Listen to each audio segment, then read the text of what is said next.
Hey there, it's Frank Baker, Hunter Croan, Lakefront Group.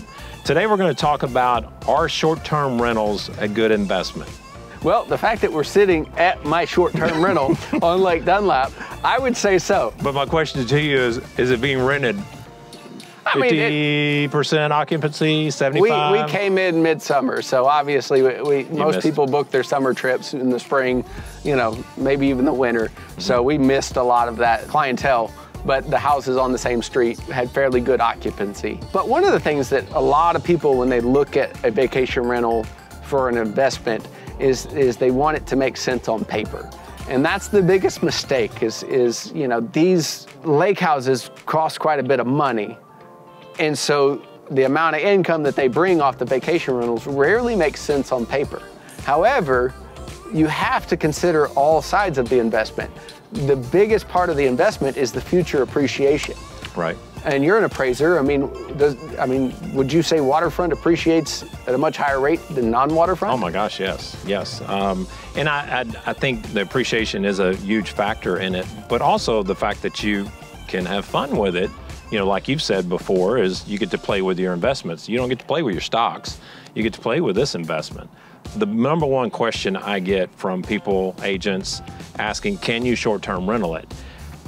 That question in 20 through 22 was the first question asked out of their mouth. I'm not getting that question asked as much anymore. And I think a lot of it, and I think you go to Airbnb, VRBO, I think the numbers are down. I don't think they're renting as popular as they were possibly during the COVID years. So if you make enough to pay the principal and interest and taxes, I think you're doing well. And then counting on the appreciation. Wanting it to make $150,000 a year, that's going to be a stretch. But it depends on the property. I mean, yeah. if you spend $2 million on a lake house, that should be fairly easy to do, right. $150,000. But then again, if you put $2 million in the stock market or another investment, it might do better than that. Again, you have to consider the appreciation. Right, for sure. So last, 4 or 5 years on all these lakes, you've pretty much seen an over double increase in value for most lake houses. Oh my gosh, annually probably 20, 25%. I mean, we've seen on some properties. We're here on Lake Dunlap, and this lake is just hotter than fire right now. If a listing comes up, it typically sells fairly quickly.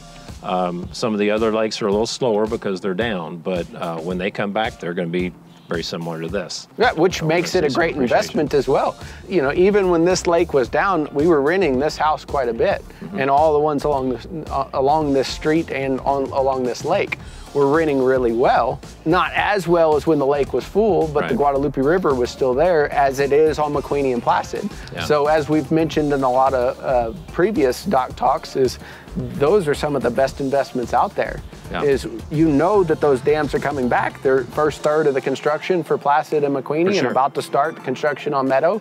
So talk about, you know, most buyers are steering clear of those until the lake comes back. Well, why not buy right now at a much lower price point than when the lake comes back and everybody and their dog wants a house on the full Lake McQueeney or Lake Placid. Right, right, exactly. And I think a lot of people love the idea of short-term rentaling, and ourselves included. We bought a second home and planned on short-term rentaling it, but the moment we bought it, my wife was like, I don't want anybody else sleeping in my bed. So maybe people are just looking for a second home and not wanting others to use it. Yeah. So, but factoring in the appreciation that you'll get, I think that their lake houses are always a good investment. I mean, in the 25 years I've been appraising, haven't seen them gone down. Doesn't mean they won't, but I haven't seen it yet. So awesome. It's got a good track record of appreciating. So it's funny you say that you know, you were in that same shoes of a lot of our clients of have to have a vacation rentalable. Is that a word? Rentalable? Possible. Yeah. Rentable. Yeah, the ability to use it as a vacation rental. Right. And then they never end up doing it. I mean, when I was in production dealing with a lot of buyers, I mean, I'd say over 50% of the people that wanted to rent it ended up not renting it because they wanted to play with it more than they wanted it rented. For sure, for sure. So if you're interested in looking for a lake house, sign up for Lake House Alerts. And when you're considering a short-term rental, just do the math and see if it works for you and your family. But I don't think you can go wrong investing in the lake house. We'll see you next time.